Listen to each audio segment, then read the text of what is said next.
Hello students, welcome back to Aakash Kamra math classes. तो आज की क्लास में हम ग्राफी रूट स्क्वायर मेथड से गिवन जो इक्वेशन है इसके हम क्या फाइंड करेंगे, रूट फाइंड करेंगे। तो क्वेश्चन है हमारे पास, find the roots of the equation this x cube minus 8x² plus 17x minus 10 equal 0 squaring 3 times. Method हमें यूज़ करना है ग्राफी रूट स्क्वेयर, और ये जो स्क्वेयरिंग लिखा हुआ है वो कितनी बार करना है हमें क्वेश्चन में बताया हुआ है 3 टाइम्स करना है। ऐसे क्वेश्चन में 4 टाइम 5 टाइम लिखा हुआ आ सकता है। तो यहाँ हमारे पास स्क्वेयरिंग 3 टाइम्स है। सोल्यूशन में सबसे पहले हम गिवन इक्वेशन को लिखेंगे, X cube minus 8x² plus 17x minus 10 equals to 0। इसे हमने इक्वेशन नंबर 1 दे दिया। हर क्वेश्चन में ही जब हम स्क्वेयर करेंगे, जैसे यहाँ हमने 3 टाइम्स स्क्वेयर करना है, तो सबसे पहले हम ओड पावर्स वाली, जैसे एक्स क्यूब है और 17x है, एक्स की पावर 3 और 1 ओड हुई है, इन्हें हम एक तरफ कर लेंगे और इवन पावर और कांस्टेंट टर्म को एक तरफ कर लेंगे। तो यहाँ हमने एक्स क्यूब और 17x को इस तरफ कर लिया और 8x² और 10 को इक्वल से इधर लाएंगे, दोनों पॉजिटिव हो जाएंगे। फिर हर क्वेश्चन में हमेशा ही यहाँ हमें एक्स कॉमन लेना है, तो एक्स कॉमन ले लिया, x² plus 17 equals to 8x² plus 10 हो गया। अब हम जो टोटल 3 टाइम स्क्वेयर करना है, फर्स्ट टाइम स्क्वेयर अब करेंगे, तो taking square both side first time. तो हर क्वेश्चन में सबसे पहले आप क्यूब की टर्म और पावर 1 की टर्म को एक तरफ कर लेंगे, स्क्वेयर और कांस्टेंट ओड पावर से एक तरफ कर लेंगे और इवन पावर और कांस्टेंट एक तरफ कर लेंगे।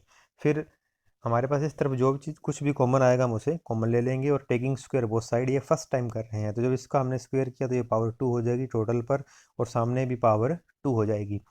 फिर ये 2 जब अंदर आएगा तो एक्स स्क्वायर पर भी लगेगा और एक्स स्क्वायर प्लस 17 के ऊपर भी लग जाएगा, होल स्क्वायर हो जाएगा। सामने हमारे पास 8x² प्लस 10 का स्क्वायर। फिर हर क्वेश्चन में ही हमें यहाँ पर ये होल स्क्वायर खोलने से पहले इस एक्स स्क्वायर को, जहाँ पे जो भी है, किसी को हो सकता है अगले स्टेप में यहाँ वाई स्क्वायर आ जाए, उससे अगले में यहाँ जेड स्क्वायर आ जाए, जो कुछ भी होगा यहाँ उसे हम नई वैल्यू मान लेंगे। तो यहाँ एक्स स्क्वायर को मैंने मान लिया वाई। हर क्वेश्चन में ऐसा करना है और हर स्टेप में करना है। इसी क्वेश्चन में ये 3 स्टेप हैं, क्योंकि 3 बार स्क्वेयरिंग कहा गया है, तो आपको अच्छे से समझ आ जाएगा। तो यहाँ पर हम एक्स स्क्वायर को वाई रखेंगे, तो ये हमारे पास बन जाएगा वाई। यहाँ पर हमारे पास वाई प्लस 17 का स्क्वायर, यहाँ एक्स स्क्वायर को वाई रखेंगे तो 8y बन जाएगा प्लस 10 का होल स्क्वायर। अब हमें इनके जो होल स्क्वायर हैं उन्हें हमें खोलेंगे, तो ये वाई की जब हमने एच टी लिख दिया, ए प्लस बी के होल स्क्वायर का फॉर्मूला लगाएंगे तो वाई का स्क्वायर हो जाएगा 17 का स्क्वायर 289 हो जाएगा, और 2ab करेंगे तो 34y आ जाएगा। यहाँ भी ए प्लस बी का होल स्क्वायर खोलेंगे तो 8 का 64 वाई स्क्वायर प्लस 10 का स्क्वायर 100, और 2ab करेंगे तो ये 160y बन जाएगा। इसके बाद हम इस y का अंदर मल्टीप्लाई करेंगे तो हमारे पास वाई क्यूब बन गया, y का 289 के साथ मल्टीप्लाई किया, ऐसे ही हम 34y के साथ करेंगे तो 34y स्क्वायर बन जाएगा। इसे हमने एज इट इज ऐसे का ऐसा ही लिख दिया है। अब हम हाईएस्ट पावर को देखें तो ये वाई क्यूब है।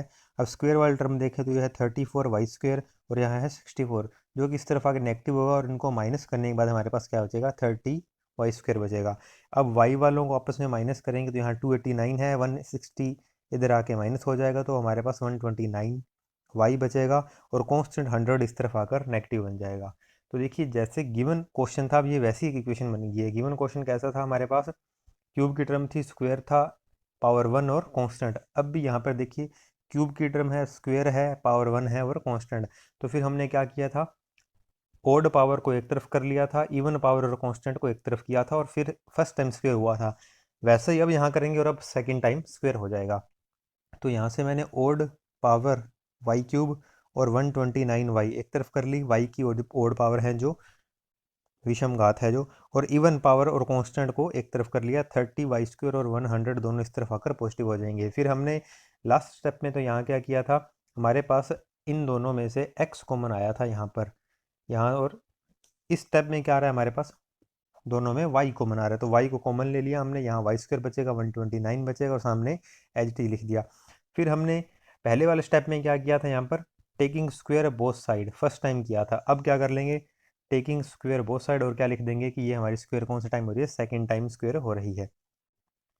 तो इस पूरे पर होल स्क्वायर लग जाएगा, सामने भी पूरे पर होल स्क्वायर लग जाएगा। वाई की पावर इस पर यहाँ आएगी 2 बन जाएगा, और इस पर हमारे पास पूरे पर होल स्क्वायर लग गया। अब होल स्क्वायर खोलने से पहले अभी जो हमने स्टेप किया था उसमें हमने क्या किया था, ये जो होल स्क्वायर खोले थे, एक्स स्क्वायर को क्या माना था, वाई माना था, तो वही सेम यहाँ करेंगे। अब वाई स्क्वायर है तो वाई स्क्वायर को क्या मानेंगे हम, जेड मानेंगे और फिर इसका होल स्क्वायर खोलेंगे। ऐसा फिर करने के बाद एक और इक्वेशन बनेगी, वो जेड में बनेगी क्यूबिक। जैसे हमने जब इसको एक्स स्क्वायर को वाई रखा था तो ये क्यूबिक इक्वेशन किस में बनी थी, वाई में। फिर हमने जब इसको इस तरह से सेट किया और उसका सेकंड टाइम स्क्वायर किया तो अब जेड में बनेगी, जब हम वाई स्क्वायर को जेड रखेंगे और उसका फिर थर्ड टाइम हम स्क्वायर करेंगे, फिर हमारा आंसर आएगा। तो यहाँ पर अब हम वाई स्क्वायर को पहले जेड रखेंगे तो ये हमारे पास बन जाएगा यहाँ जेड, यहाँ भी हमारे पास जेड प्लस 129 का स्क्वायर, ये 30z प्लस 100 का स्क्वायर बन जाएगा। अब इसका हम होल स्क्वायर को ओपन करेंगे तो ए प्लस बी का होल स्क्वायर से ओपन करेंगे तो ये होगा जेड स्क्वायर, 129 का स्क्वायर हमारे पास 16641 बनेगा, 2ab करेंगे तो 258 जेड बनेगा। और सामने भी हम ए प्लस बी का होल स्क्वायर से ओपन कर देंगे तो ए स्क्वायर बी स्क्वायर और 2ab करेंगे। कैलकुलेशन के लिए को कैलकुलेटर यूज़ करना पड़ेगा क्योंकि आगे कैलकुलेशन ऐसी बन जाएगी जो खुद से करने में काफ़ी टाइम लगेगा। तो यहाँ पर अब हम जेड का अंदर मल्टीप्लाई करेंगे तो ये होगा जेड क्यूब, यहाँ जेड लग जाएगा, ये जेड स्क्वायर वाली टर्म बन जाएंगे और सामने वालों को एच डी लिख दिया। अब हम पावर्स को एक तरफ कर लेंगे तो सबसे पहले हाईएस्ट पावर लिखी, फिर स्क्वायर वाली ये है 258 जेड स्क्वायर और यहाँ है हमारे पास 900 जेड स्क्वायर। 900 इस तरफ अगर नेगेटिव होगा माइनस करने पर 642 बचेगा।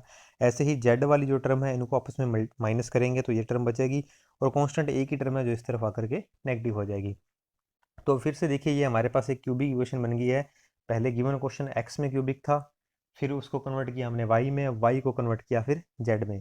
तो इसमें हम क्या करते हैं, ओड पावर्स को एक तरफ कर लेते हैं। ये तीसरी बार कर रहे हैं इसी क्वेश्चन के अंदर, अगर 4 टाइम स्क्वायरिंग होगी तो चौथी बार भी करना हमें पड़ता। तो हम इसे एक तरफ कर लेंगे और जो इवन पावर है और कांस्टेंट है इसे हम एक तरफ कर लेंगे।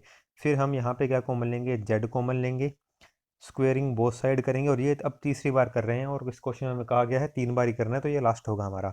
तो हमने दोनों तरफ स्क्वेयर कर दिया। अब ये स्क्वेयर जेड पर आकर के लगेगा, ए प्लस बी के ऊपर होल स्क्वायर लग जाएगा और यहाँ ए प्लस बी के ऊपर होल स्क्वायर पड़ा है।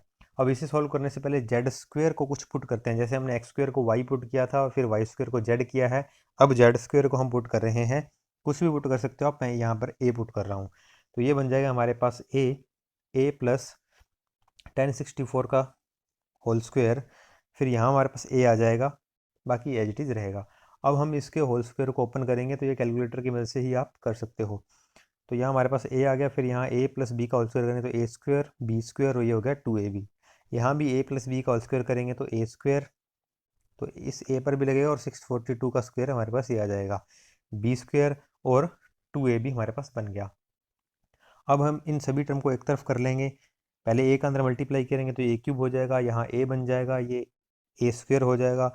इन टर्म्स को आप अभी भी इधर ला सकते हो, चाहे नेक्स्ट स्टेप में इधर ले आना। अब हमारे पास ये ए क्यूब आ गया, स्क्वायर वाली टर्म आपस में माइनस होंगी तो ये बनेगा हमारे पास इस तरह से, ए वाली टर्म हमारे पास माइनस होंगी तो ये आंसर आएगा और फिर कांस्टेंट हमारे पास एक ही बचेगा जो कि 10 की पावर 8। इस ये हमारे पास 8 जीरोस हैं टोटल, तो इसे आप 10 की पावर 8 भी लिख सकते हो, शॉर्ट फॉर्म में लिखना चाहो तो इसे हम इसको 10 की पावर 8 भी लिख सकते हैं। तो क्वेश्चन में कहा गया था 3 बार हमें स्क्वेयर करना है जो कि हम कर चुके हैं।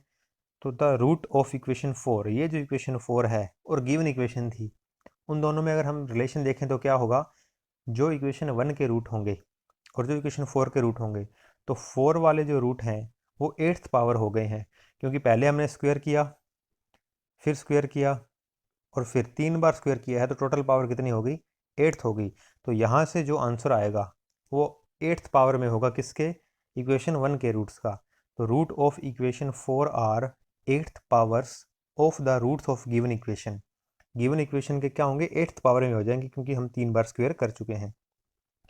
तो हम रूट क्या मान लेते हैं, इक्वेशन जो 1 है हमारे पास उसके रूट मान लेते हैं R1 R2 R3 be the root of equation 1।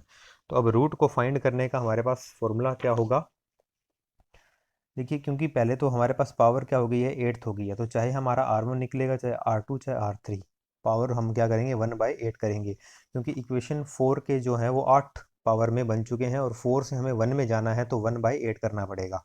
4 बनाने के लिए हमने पावर 8 की थी, अब 1 में वापस जाने के लिए हम क्या कर देंगे, पावर को कम कर देंगे। तो फॉर्मूला हमारा ये बनता है, अगर हम गिवन इक्वेशन के रूट माने R1 R2 R3, तो R1 की जो वैल्यू होगी हमारे पास, यहाँ जो भी वैल्यू आएगी उसे हम लिख देंगे अपॉन में हाईएस्ट पावर के साथ जो वैल्यू होगी मोड करेंगे और उसकी पावर 1/8। ये मोड इसलिए किया जाता है क्योंकि जब इसकी पावर 1/8 करोगे वो आप कैलकुलेटर से ही करोगे, माइनस करके करोगे तो वो एरर बताएगा। पहले इसको पॉजिटिव लिख के ही इसकी पावर 1/8 करनी है। तो मोड ले लेना है, अगर अंदर माइनस बन रहा है तो उसे पहले प्लस लिखना और फिर 1/8 करना है, जिससे कि हमारा फर्स्ट रूट ये आ रहा है। ऐसे ही जब सेकंड रूट हमने R2 निकालना है तो सेकंड रूट के लिए हम क्या करेंगे, ये जो हमारी इक्वेशन नंबर 4 आई थी फर्स्ट रूट के लिए, तो हमने ऊपर इसे लिखा था, यहाँ जो टर्म होगी a² वाली, और डिवाइड में क्यों लिखा है a³ वाली टर्म को। सेकंड रूट के लिए जो a वाली टर्म है, यहाँ a रह गया, a वाली जो टर्म है वो ऊपर आएगी, a² वाली टर्म डिवाइड में जाएगी, पावर उसकी भी 1/8। तो पहले आप इनको डिवाइड करोगे, माइनस का साइन छोड़ोगे मोड की वजह से, और फिर उसका 1/8 करने पर हमारा ये आंसर आएगा। थर्ड रूट जो निकलेगा उसमें ऊपर ये टर्म आएगी और डिवाइड में पावर a वाली। तो फर्स्ट के लिए ऊपर ये था, डिवाइड में a³ वाला। फिर सेकंड टर्म में ऊपर हमने ये लिखा था, डिवाइड में इस टर्म को लिखा था।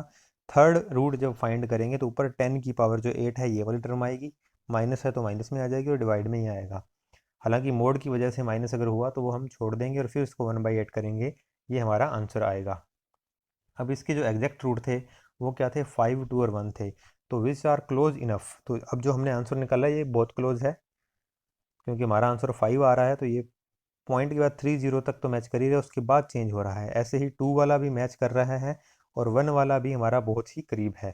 तो ये हमारा ग्राफी स्क्वायर रूट मेथड था। Thank you students.